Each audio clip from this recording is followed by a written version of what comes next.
ঠিক যেই মুহূর্তে এখানে বসে আমরা এই চমৎকার ইফতারি নিয়ে বসে আছি, ঠিক একই মুহূর্তে দেখবেন যে হসপিটালের আইসিইউতে শুয়ে শুয়ে কাতরাচ্ছে অনেকে।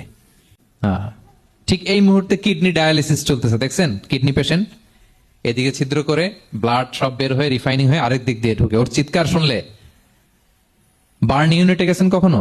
আগুনে পোড়া রোগী, আপনার তো অনেক কিছু নাই, আমার এটা নাই ওইটা নাই, আল্লাহ এটা দিল না, এটা নিয়ে আসেন। আপনি বার্ন ইউনিটে একদিন যায়েন, তাহলে বুঝবেন যে আল্লাহ আপনার কত শান্তিতে রেখেছে।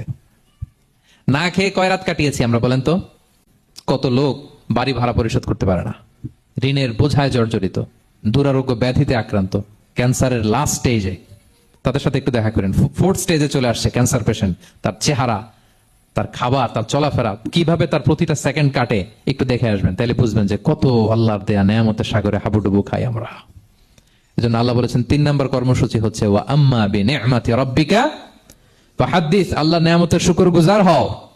আল্লাহ যে নেয়ামত দিয়েছে, এই নেয়ামত তুমি বর্ণনা করো। অনেকে আছে আল্লাহ নেয়ামত দিলে ওটা প্রকাশ করতে চায় না, এটা আল্লাহ পছন্দ করে না। মানে আপনি যদি অনেক সম্পদশালী হন, আপনি সুন্দর পরিচ্ছন্ন জামা পরবেন, মানুষকে দান করবেন, আপনার বাড়ি ঘর সুন্দর হবে, এটা নিষেধ নয়, এটা ভালো।